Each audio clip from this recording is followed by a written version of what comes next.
but please acts quickly and declares it will be illegal for voters to loiter 500 meters close to the polling stations after casting their ballots. There are also moves to ban motorbiking on the 7th of December. So the question I ask tonight is, can the police pull through this?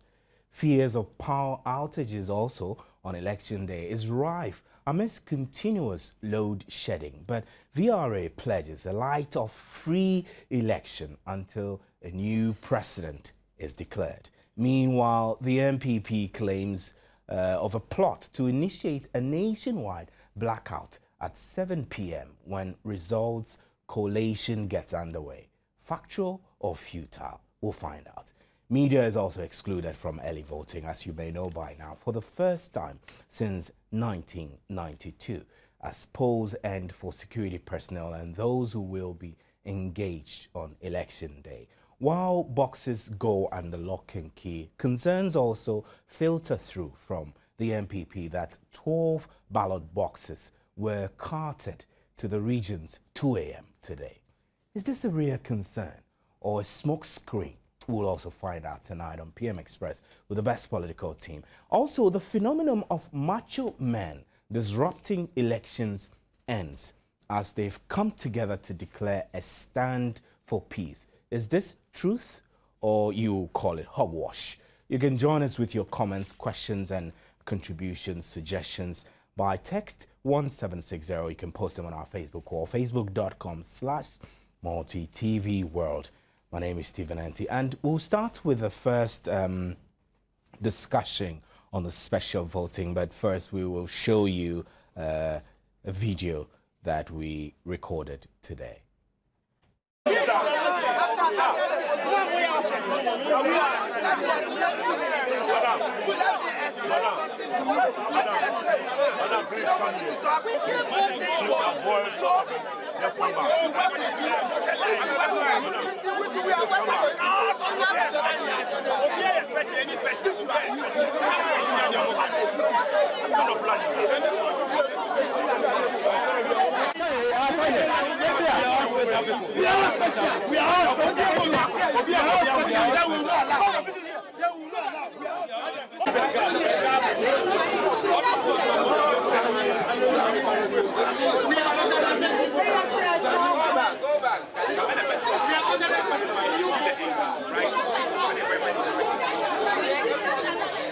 We are having 2 centers, so we are trying to divide them into 2.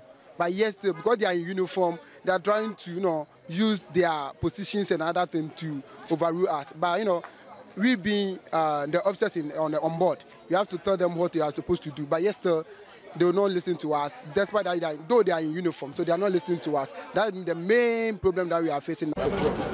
One out which ID card, which ID number correct? Because the ID number is wrong. Machine is being machine is being yeah. That is how your arrangement of the name is. You go to the market, to exercise patient, then you follow through the queue. Then when it gets there, we check. One and that, then, but here the pressure is here, so you have to exercise patients. You see, now you are encountering a problem. Yes. It is tomorrow. You come to the office.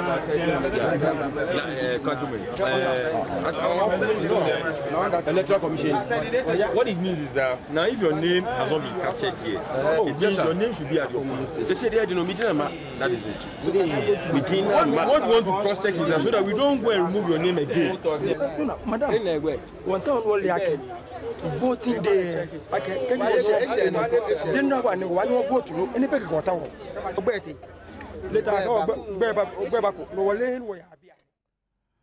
Well, that's a snapshot of the problems that were encountered during the special voting for security agencies tonight at some polling stations in the capital. Now, my name is Stephen Anti, and my guest on the show tonight, I have to my immediate left, Professor Bafo Ajimandua. Prof is a political analyst. Next to him, I have Professor Ajiman Bedu Akosa, who is a CPP Shadow Minister for Health. Gentlemen, it's great to have you on the show once again. Thank you. And then I have on the line, I'm told I have on the line the Principal Public Relations Officer of the Electoral Commission, Sylvia Ano. We'll be speaking to her shortly. But the first question is that the special voting has ended, really, and it does appear that there were problems here and there. Do any of you anticipate that this is what we should be expecting on Friday? I'll start with Professor Kosa. Well, let me say that I heard Sylvia Ano speak on this very issue. And I think the difficulty the special forces faced was because they were not voting in the polling stations that they got registered. They were moved to where they will be, should I say, acting. And therefore, it was almost like a makeshift activity for them. And maybe that is why they had the problems. But as far as she's concerned, and I have no cause to disbelieve her, that if people are voting where they registered, then they should have no problem. And her anticipation is that it's going to be faster because of the system that we're going to use this time round. Yeah. So as far as today's was concerned, I think it is just the movement that has caught a few people off guard. But I'm told that those who could not vote, they will be going back to where they registered and they will vote without any problem. Without any problem. Prof. Ajiman, do you feel same? Yeah, very much so, because it's true that because of the transfers of names to these new places, we can expect some hitches, which of course you have just observed. But I think this is not what we're going to expect on Friday, because on that day, voters will be going to where they registered. Of course, it's possible someone may go and not find his or her name, as I guess we experienced today. But I think it will be minimal, assuming that the registration is on track and the voter register is on track and that voters know what to do. So let us hope that what we witnessed today is simply the result of perhaps the names that were submitted, perhaps wrongly, to their officers for transmission to the Electoral Commission. So I don't take this as a serious... You wouldn't say that the general population should be worried unnecessarily about this, right? Not really, even though I was a little bit concerned about the fact that here we are with disciplined organizations such as the security agencies. And in fact, if this is going to happen on Friday, where people are, ordinary people are going to be in line and not to find their names, I don't know how their reaction will be. Because even with the disciplined organization, you could see how somehow they were agitated by the fact that their names were not in the list. So again, I hope that on Friday it will be different, because people will go to exactly where they voted, where their names will be found, and for them to vote peacefully. Right. Let me know, Prof. I just want to say that if people really went back to verify and have their names at their polling stations, then we should not have any problem. I went to my polling station, my name was there, and I do not anticipate that I'll get there on Friday and my name will not be there. Yeah, but Prof, if you watch what happened, I'm sure you monitored the special voting. Are you, Prof, I'll hold you. I have Sylvia Ano on the line before we lose her. Good evening, and thanks, Madam, for your time. And good evening to the panelists. Right. Now, there were reports, we had reports of intermittent breakdown of some of the verification machines at Tumu in the Upper West region. Are we going to witness foolproof machines? Generally, it went very well. Now, we're yet to identify the exact place where they're purporting that there was some kind of a breakdown of equipment. We need to narrow it and check, because. But I've just told you that the verification machine at Tumu in the Upper West region broke down. Have you had reports of other breakdowns from across the country? Not breakdown. I think the battery ran down, and when it was replaced, they turned the machine on immediately. But it is pleasing to know that by and large, generally speaking, the machines worked very well.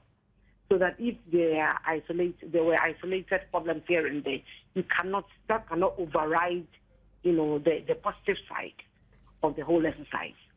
Now, we said or indicated earlier on that we're going to have backups. And that's precisely what we're going to do on December 7th.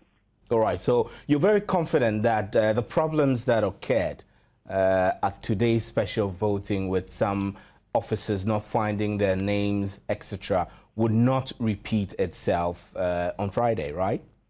These are various scenarios. You know, the two are separate. Now, this we just ended early voting or special voting. Now, it didn't happen at all the 26,002 polling stations throughout the country. This was constituency-based, and therefore voters were asked to go to specific places to cast their votes. Now, come 7 December, registered voters are supposed to vote where they registered. And if the number is over and above a certain number, you know, then of course it means that the polling station has been split into two. You have A and B, and you will find queue controllers who will tell you where to go, whether you have to go to A or B, depending on your name. So these are two scenarios, and we shouldn't conflict the two. Right, right. Madam, before I let you go, I understand that you'd have to excuse yourself, but we have not started discussing the issue of reliable electricity on the day of voting yet, but I want to put that question to you before you go. I know that you said that the machines use batteries, and so there are no fears of power outage or that, but I mean, is the Electoral Commission preparing for putting in place contingencies in the event that something, you know, like a power outage happens? Yes, of course. So what contingencies are in place? Apart from generators that we're going to have at certain places, we're going to have rechargeable lights or lamps at all the polling stations. Should voting go into the evening, we wouldn't have problems with lights. When matters, become worse, we can even organize car lights and use that to count. It's been happening. But we just want to assume that we have been proactive enough, and therefore we have to make sure that so, Madam, we have the lights available to count. The critical question is, how many? Do we have enough, we have enough lamps, enough generators to go around in the event anything happens? We have enough lamps. Now, we have also split both stations into two. And voting is supposed to end at 5. Now, today, at certain centers, by 3:34 for something, voting had ended. And some had as many as 700 and something voters. Now, averagely, we have about 650 voters for each polling station.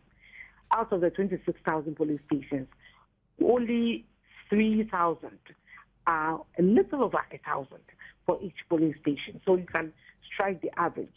And you would know that before all things being equal, if we are able to go to voting by 5:36, counting would begin in earnest, and then the results will be declared. All right. Thank you very much, Madam Sylvia Ano is Principal Public Relations Officer for the Electoral Commission of Ghana. You heard her comments there. For those of you who are concerned that on the election day, if power goes off and there's no light, the Electoral Commission is making arrangement there. It's a backup plan to have generators, rechargeable lamps, and to resolve the problem. I also have on the line John Lavi, who is a member of CODEO. Good evening, sir, and thanks for your time. Yeah, I'm the national coordinator of CODEO. National coordinator for CODEO, yes. So tell me, you monitor the special voting. Are there any significant observation you would like to share with us?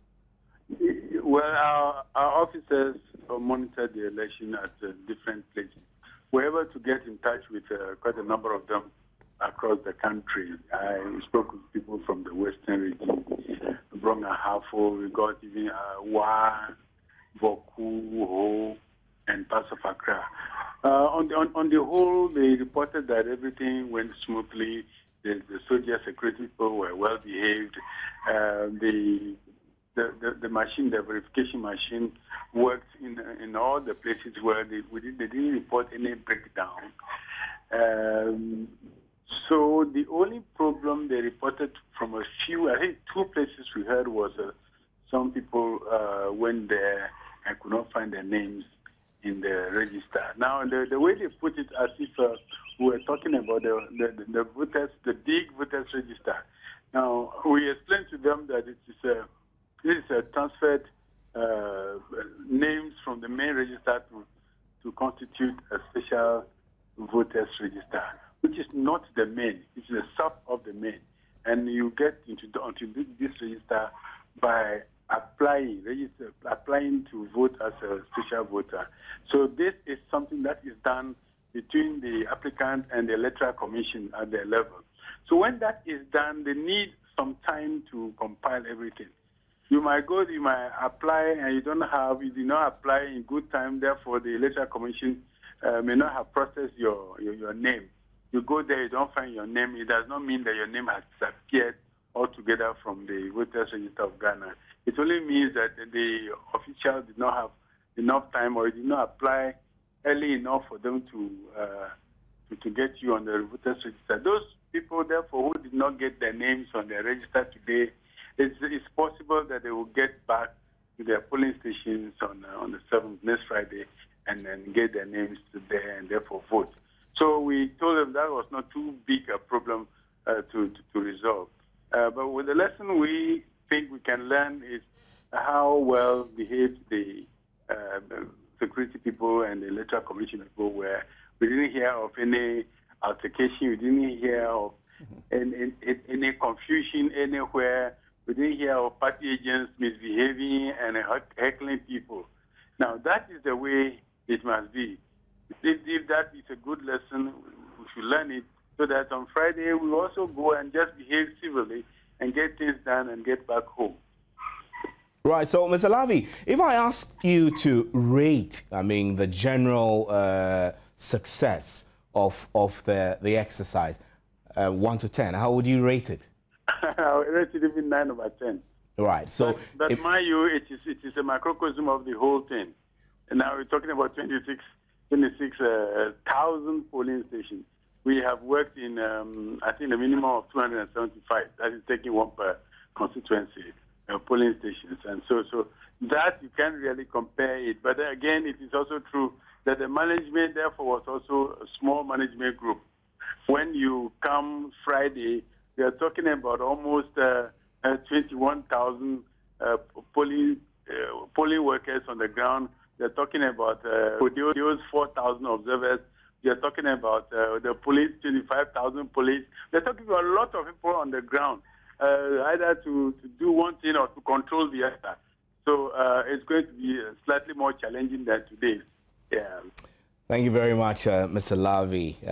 This Deputy Director of CODEO, he said. National Coordinator of CODEO. So back to the studio, Professor Akosa and Professor Ajimandria. What are your impressions? From speaking with Sylvia and speaking to CODEO and CODEO's observation on the ground, what do you make of the progress generally? I take the view that this is the Electoral Commissioner's show. They are in charge of this process. It worries me that people today still do not want to accept what the Electoral Commissioner says. It's almost like there's a referee on a football pitch. The decision the referee takes is final. The Electoral Commission's decisions are final. And therefore, I just want Ghanaians to accept, in the event of a failure, it's the Electoral Commission that will have to respond to whatever happens. They have told us backups are there, that this is a transfer exercise, and therefore if there are hiccups, it's not going to happen on the very day because everybody is going to the polling station that they registered and have gone back to verify whether their names are on the register. So I would want to say that let's give them the chance. Friday, let's get there, let's go vote, and as they have stated, go back home. And that, for me, is the instruction that has come from the Electoral Commission, and let's accept it. And that should be final. I hope, I want to believe that they have had elections. This is the 6th election. So far, we've had very minor problems, if anything, and we've gone through successfully. And why people think this time it will be any different, I don't understand. Right. We'll take a short break and we'll be right back to continue with the rest of the discussions. And like I told you, we'll be discussing the issue of the light of free elections and the Kumasi chaos, and we'll zone in on the Macho Men who are saying no more violence. Welcome back to PM Express with the best political team. I'm sure you may have had some concerns about whether on election day we'll have a reliable power supply to ensure that when you happen to be at the polling station for collation and as darkness begin to fall, your ballot will be safe. Well, the Voter Review Authority has assured Ghanaians that it has made arrangements to ensure that there will be enough power from Wednesday through to when a new president is sworn in. The VRA said that it has made a backup arrangement of 150 megawatts of power, and it will be in negotiation with Togo to cut back Ghana's supply to Togo for the period of our elections, all in a bid to ensure that Ghana will have consistent power supply through the few days before the elections up to the time that a new president is sworn in. So let me come to the studio now, Professor Ajimendria. If you hear these things, what does it make you feel? I mean, do you think that these extra measures are necessary as a country over 50 years old? Should we have been getting to this point? Well, first of all, I think it's unfortunate that we have to come to this point where we have to go beg neighboring countries to cut down power so that we can sustain our power supply for this critical moment in our political history. Certainly, we haven't done well as a people if after 55 years of independence, we still have this kind of problem. But we have to understand it. We know the reasons why we are facing these challenges. So in that context, at least we can commend the authority, the Voter Review Authority, for taking these, in a way, needless but necessary measures to ensure that we have power to really ensure the security of the electoral process. But I think that notwithstanding that, we still have to, as citizens, we have to also be alert, because you don't know what can happen. Something can go beyond the control of the voter authority. And therefore, I think citizens also have a role to play by first making sure we all abide by the rules of the game, where necessary, backing up the security agencies to provide effective security at all these polling stations, and also being very responsible on that very day. If, for instance, there's to be power outage, we should not take advantage of that to create needless chaos, So I think this is something that requires the fullest cooperation of all of us as citizens to ensure the success of the elections. Now, the MPP in raising concerns about these outages, claims of a plot to initiate a nationwide blackout at 7 p.m.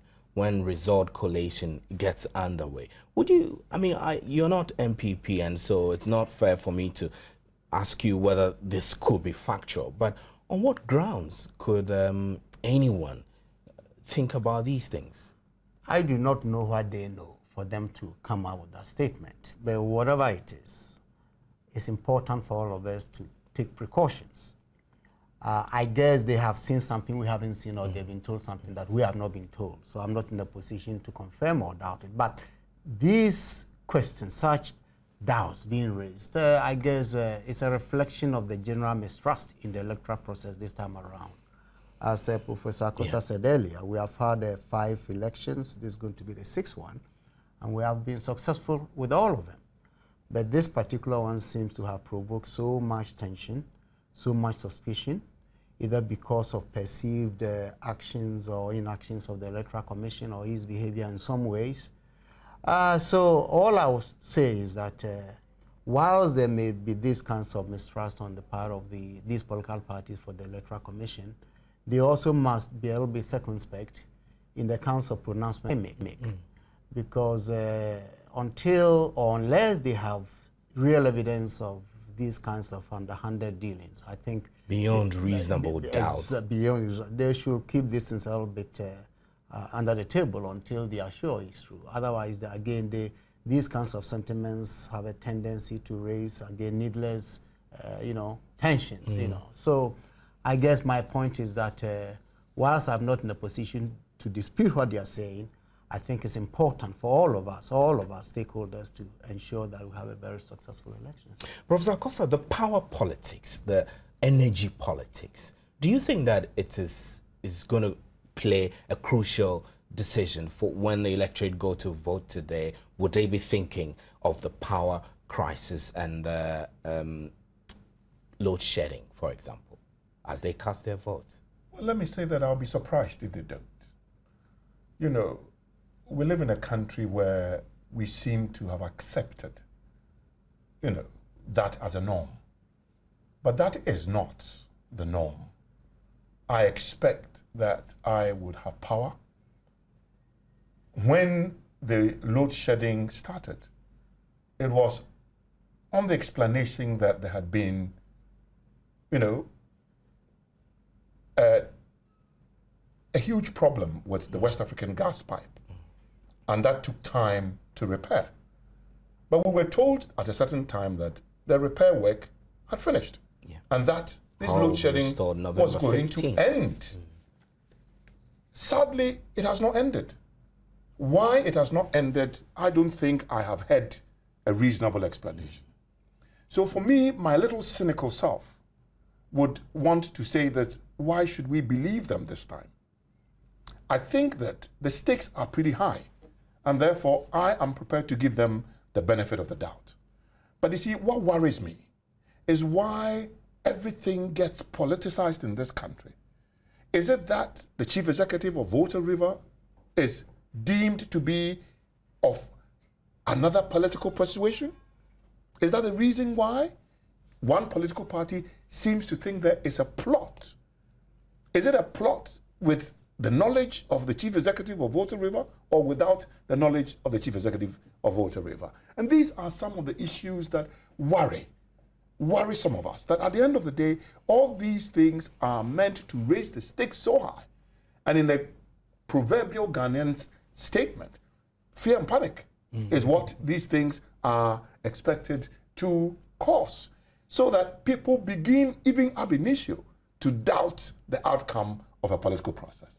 But I want to believe that the Electoral Commission has at least overseen the transfer of power, smooth transfer of power from one political party to the other.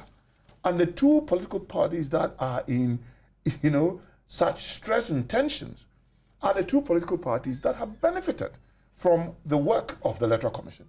It's gone from NDC to NPP and back to NDC. So why the mistrust?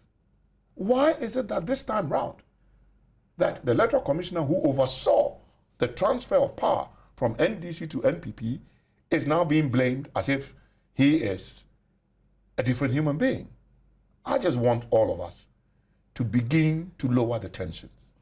That the chief executive of Volta River has come out to say that there will be no load shedding between now and the time a new president takes over. And for me, that is the bit that I wouldn't say the bit that is overstretching it. Absolutely, right? Absolutely. It's not the handing over to a new president that is the reason why we need power. We need power to be able to do our work and generate, revenue for this country. That for me is the most important thing. And I just wished that he would come out to say that now the problem has been resolved, and from now onwards we would have power, and not bring in this sentiments, because it really doesn't do them any good. Professor Acosta, let me take a different tangent. I mean, CPP. Does CPP have concerns with whether there will be reliable power for the voting process at least? Well, let me say that the CPP has always said that there is an electoral commissioner whose process it is. And as far as we're concerned, we have no cause to disbelieve what the electoral commissioner will do. Because, like I just said earlier on, this is the electoral commission that has seen the transfer of power, you know, on 2 occasions. People didn't complain when they were declared winners. Why are they complaining now? What has changed in the electoral commission's, you know, repertoire that is making people feel so apprehensive? So as far as we're concerned, we're saying that, you know, we must build institutions. This is one of the greatest drawbacks of our whole political process, where politics ensures that institutions are not built so that they benefit from the chaos.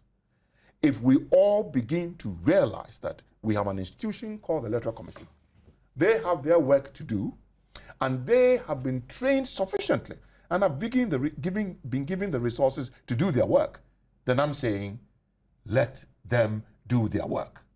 If they fail, we will hold them accountable. And that should be the process. And people should not begin to anticipate whether they'll be able to do their work or not. They have come out to say they are ready, they are prepared, and they will see us through the 7th of December. And the outcome cannot be declared by anybody else but Afarijan, whether we like it or not. That is the process. And that is the institutions that we have got to learn to build and trust. You know, you cannot get onto a field and begin to mistrust the referee. At the end of the day, if the referee blows the whistle and declares the winner, that is the winner. Professor Jimandria, yes. you have a comment on that. Yes, I do side with Professor Akosa's comments, but I think it's also important for us to know that trust is built when there's no room for the institution to kind of create an impression for political parties to distrust them. I think in this particular election, the behavior of the institution has been a little bit questionable. For instance, the insistence of the commission to have its way for the creation of the new constituencies, very close to elections, raised a lot of eyebrows because it was very unusual, and I haven't observed it for the many years that I've been observing elections. I don't know anywhere where just 3 months to elections, new constituencies are created. That, I think, was worrisome. Secondly, if you take this issue about minors who have been registered, but the commission is claiming it has nothing to do with it, they have to go ahead and vote, and I hear the Supreme Court has also ruled that once they've registered, they have to vote. This is a serious challenge to the process. Again, this has never happened in any of our past elections. So why now? The Electoral Commission, for instance, has the mandate to register people and create a credible register. So it is its duty to ensure that people who are not eligible do not register. So how come they sat by for these minors to register in the first place? So I guess I'm making the point that whilst it's true that we have to allow these institutions to work, it's equally important for the Commission to, in its work, to ensure that it does things that will not create room for suspicion. Right.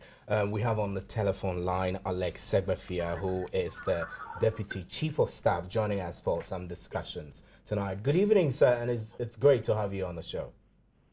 Good evening, and good evening to your viewers. So tell us what your observation of the special voting has been.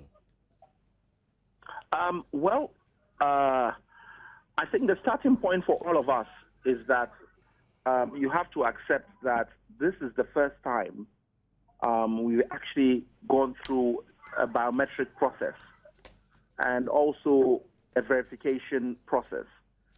So there were bound to be some difficulties or what we would say teething problems that one would have expected. One cannot fully comment till one gets the full extent of the numbers that have been potentially disenfranchised. It appears on the face of it that the education with regard to the special voters was insufficient because a lot of people, it appears, did not go to vote at the point at which they registered. It would also appear that even those who compiled the list possibly for the benefit of the EC as to those who should have been on duty were also not given or were not, the list were not completely full. And as a result, it meant that you had a situation where they unfortunately were left off the register. So, but without knowing the full numbers involved, it would be very difficult to comment wholly as to the extent to which this is going to be a problem. Right, that's very fair, Mr. Segbefia. Now, let me move the discussion to what we were discussing a while ago. I know that you don't work directly for the Volta River Authority, but you are in government. Can you assure Ghanaians that on election day there will be uninterrupted power supply? When you say uninterrupted power supply, you have to now break the power supply in terms of what the general public understand, for me anyway, as to what actually happens. For electricity to come through your home or your business, there are three bodies involved. You have those that are responsible for generating power. The power generation was a problem when we lost the gas. We've been able to put in supplementary bodies there, which will ensure that there is sufficient power to over that period. So if I understand from that, it means you have two other areas you have to cover, which is transmission and distribution. Transmission is when the power is generated, it must be transmitted now to the ECG substations, and then the ECG then distributes it to our houses and our our businesses. Now, if anything happens with the transmission lines with Gridco, or anything happens with the distribution of the transformers with ECG, you cannot blame Valco because they have the power, but they are not able to transmit it. So Valco is saying, quite rightly, that we are going to guarantee that over that 3-day period, we will give you all the power you need. And if there's any problems elsewhere, we have subsidy or backup to ensure that the power will be sufficient for Ghanaians during that period. We now must get assurances from Gridco and also get assurances from ECG to ensure that they will also ensure that whatever transmissions or distributions that has to be done is done favorably. If not so, you find that people will be given excuses. Right. Come those days. Right, Mrs. Segbefia, that's very fair. We'll hold you there, and then we'll take a short break, and then I'll come back to the studio to get some reactions to what you just told us. So we'll be right back. Thank you very much.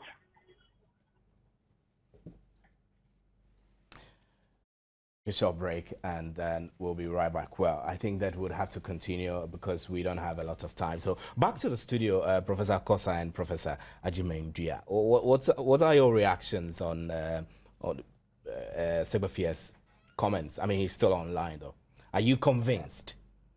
Well, I don't know if first of all, he has explained how power is transmitted and distributed in the country. And he's right, because if 3 sections, if one section breaks down, certainly you're not going to have power coming to our premises. So that is very right. And I believe he does not control this process. So if the Volta River Authority is informing Ghanaians that they are going to ensure that, we have to trust the Volta River Authority, not my good friend Segbefia, because he does not control it. Yeah, that's right. Yeah. So, I mean, Professor Kosa, what it means is that VRA is just giving us a guarantee that it will ensure that there are no problems with the generation, and then the Gridco and the ECG should take care of the rest. No, you see, I mean, we've got into a very critical stage in our in this country's life that I would have thought that the easiest thing would have been VRA, Gridco, ECG, speak to the nation and assure us. You know, it gets to a stage where you begin to worry that VRA can come and say, as far as we're concerned, we're going to supply, we're going to generate the power. But, of course, it has nothing to do with us if Gridco is not able to transmit. So it then leaves all of us in some doubt that if Gridco doesn't do its work, or if Gridco doesn't come quickly to assure us that they are going to ensure the transmission, you know, and ECG to come and assure us of the distribution to our homes, then we still cannot take the VRA chief executive's word for it. Anymore. Because the bottom line is that there should be light in all the polling stations to ensure that this process goes on without any difficulty. So does this make you really have doubts about the assurance of the VRA, considering that now we haven't heard from Gridco, we haven't heard from ECG? I mean, as far as I'm concerned, he thinks that is his job, and he's done his bit. And it's for Gridco and ECG, who are different organizations, to also come and do their bit. But you see, sometimes, you collaborate because all of them are working together to provide electricity to our homes. And therefore, what would have been, the easiest is to say, Gridco chief executive, ECG chief executive, VRA chief executive, we are speaking, to tell Ghanaians or to assure Ghanaians that come the 7th December, there will be electricity. And for me, never mind, the extension to when the new president is sworn in, because that for me is superfluous. What is important is that we want to make sure that on the 7th of December, there's electricity and there's no problem. Well, you're listening to Professor Ajiman Bedu Akosa and Professor Bafo Ajimendria on election PM Express with the best political team. We're discussing a number of issues, cocktail of issues. We've spoken about special voting. We've spoken about uninterrupted electricity supply on the election day. We'll take a break, and when we return, we'll talk about the Macho men who have put themselves unified to say there won't be violence this year, and they won't allow themselves to be used to foment any violence. We'll discuss that when we return. Stay with us. Welcome back to PM Express with the best political team. And I have a couple of your messages which I want to run through some of them quickly, and then we'll continue with the discussion. Reg Enim says, we have one Ghana, and Kwesi Boateng says, I find it hard to fathom why some people can't just understand certain things. Let's all work for peace. And George Alonso Kwekuyeboa, you say that the MPP has become notorious for peddling falsehood to create anxiety and panic. There is a litany of things they've said in the year to increase our heartbeats. That always turns out to be false. And Emmanuel Youngson, you say that Nana and his people should be monitored closely because they want to bring war to Ghana. I'm sorry, we don't have evidence of that. And put your messages in good, decent languages. Edu Wenchi, you say that Electoral Commission must set up or they might worsen things on Friday. That's your opinion. And then James from Takwa, you say that how come we have free senior high school in the north, but there is this Kayaye? We're not discussing free senior high school. Congratulations, NDC MPP supporters in the Eastern region. We hope to see supporters of these parties celebrate together when the election results are declared. Is victory for Nanado in 2012 from, we're not discussing victory and we have to go. We don't have a lot of time. So now we're told that 6,000 macho men have come together to declare a stand for peace, away from the recurrent stories of stealing ballot boxes. Professor Akosa, is this good news? Well, before I begin to answer the question, I just want to find out what the average age of the men is. Averagely, were they 28. around in 2008? Definitely. And what was it that they did that they believe today they've got to come together and talk about peace? And who is brokering this peace? Is it a genuine desire by them? Because I thought that I realized that they are meeting sponsored by Guinness. And I just want to find out, or Ghana, is it what? Ghana Breweries Limited, Ghana Guinness Breweries Limited. And I just want to find out what part they played in it. In any case, you know, as adult Ghanaians, peace should be, should I say, an integral component of the way we do things. Of our social structure. People have built themselves for a certain purpose, not to create mayhem. And I have even realized that it's the big people who are peaceful, because by their very presence, they generate enough. But let me, bottom line, say that if 2012, 6,000 of the macho men, and I don't know the number of macho men in this country, if there are more than 6,000, then what is going to happen to the rest? Are they going to unleash fear and panic on innocent Ghanaians? The fundamental thing is that as Ghanaians, this should be a peaceful process anyway. And thank God, 6,000 of them have decided that. And they're appealing to the rest of the macho men across the country to also join the clarion call. Why were they not invited to the Guinness meeting? So, Professor Ajimandia, I mean, this macho men thing, my question really is that, I mean, the perception, or it's not a perception actually, that people will carry a ballot box for whatever reason. Does it not worry you, I mean, as a political analyst, that in any decent and civilized society, people would go and take the ballot box? Certainly it's very worrisome. But this has a history. Don't forget that in the pre-independence days, during the old CPP and NLM, we had the action troopers and action groupers who were really battling in the streets. I wasn't born then. But this is the truth. And so whenever I hear of macho men and people attacking polling stations and snatching boxes, my mind goes back to the pre-independence era, in a different context, of course. But at least it's good news that they have decided to change their ways and turn a new leaf. If that is the case, then of course it's commendable. But again, it's still worrisome, as you said, that today we can have people who will identify themselves as macho men who perhaps previously were simply trained to disrupt elections.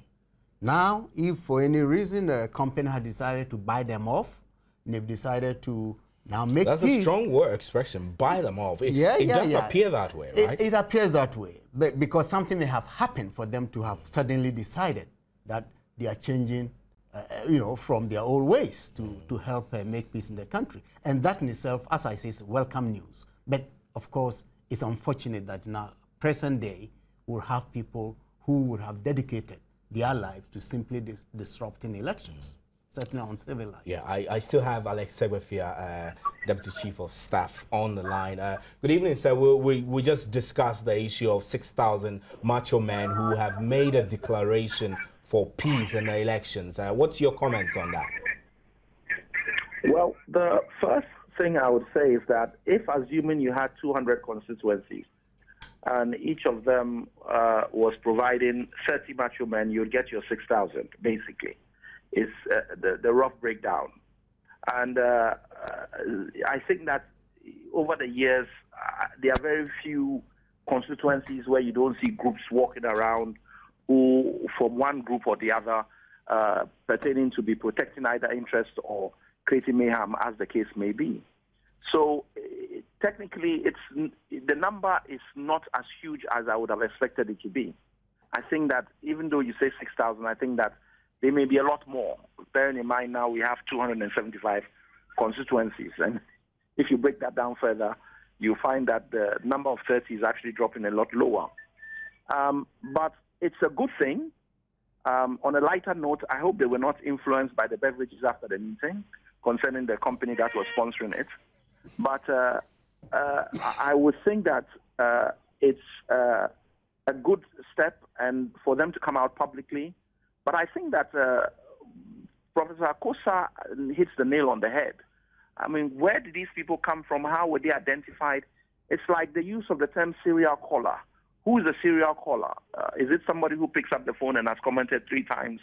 Or is there a group that is properly registered and so on? So it's a group you can either belong to or come out of as and when you like, without any rules or regulations. And therefore, at any time somebody may or may not be a macho man, depending on what his fancy is. He wakes up in the morning. And that creates a lot of difficulty in deciding how you see these macho men. I mean, Are the macho men also the same as land guards, or do land guards sometimes become macho men, etc., or they change their profession as and when required? So I'm happy about the initiative. I think it's a good thing, but it means that it should be explored further, as the two gentlemen have said in the studio, and there's a little bit more clarity. The age component is important, because if you find that all the macho men are in their 40s, they may have reached, for want of a better phrase, the retirement age macho men, if I can put it that way, and do not see a future or a bright future of many years in it, and therefore this is the time for them to come out, whereas some of them may have started when they were 24. So it's important to actually have some demography of what is actually, or who these people are and how it came about. Well, but the idea, laudable one, yeah. Yes, a laudable one, a good move. Let's encourage it, but let's get a lot more information. Thank you very much, Alex Segbefia is Deputy Chief of Staff. So, Professor Akosa and Professor Agyemang, I'll take a 1-minute wrap from you. I believe that, you know, we've had 20 years of multi-party democracy.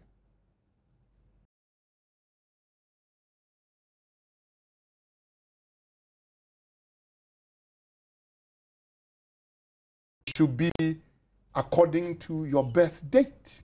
And it should be possible for you now to register to be a voter as soon as you turn 18. We should move away from, you know, an organized voters register. I don't know whether that is what makes the Electoral Commissioner feels they are important. Because if everybody just walked into an office, showed their birth certificate and got registered, we will have no problem. And there will be no opportunity for, you know, polling station agents and so on and so forth. All that is what creates the tensions. We've got to, this is our 6th, you know, election. And by this time, we should be getting through to a process where it becomes part of our normal system. And I wish that after this election, that is where we must be moving to. Professor Agyemang. Yes, I think I do side with what my colleague has said. I think he was alluding to what we call continuous registration.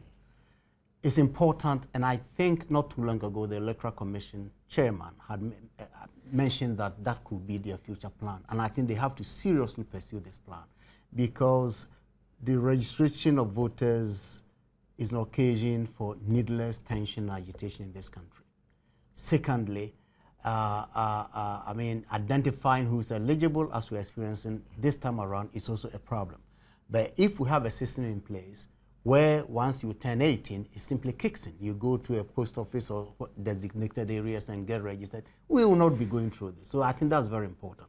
Secondly, perhaps after this election, the law that bans the media and other observers from really pre-voting in order for them to observe the elections must be looked at again. I was very surprised that this time around, the Electoral Commission, for whatever reason, or whoever drafted the new law, omitted the media and civil society for enjoying having the privilege of early voting.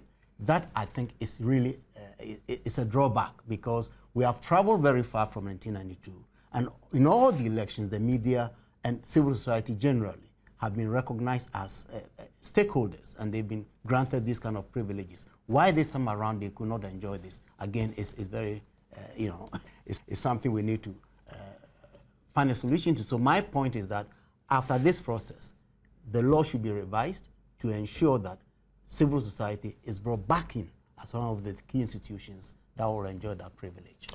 Thank you very much, Professor Bafo Agyemang and Professor Agyemang Akosa, who joined us on the show for PM Express with the best political team. My name is Stephen Enti, and thanks to you for sending your messages. Thanks to Alex Segbefia, Deputy Chief of Staff. John Larvey is the National Coordinator of Codeo, and Sylvia, Principal PRO of Electoral Commission. Good night.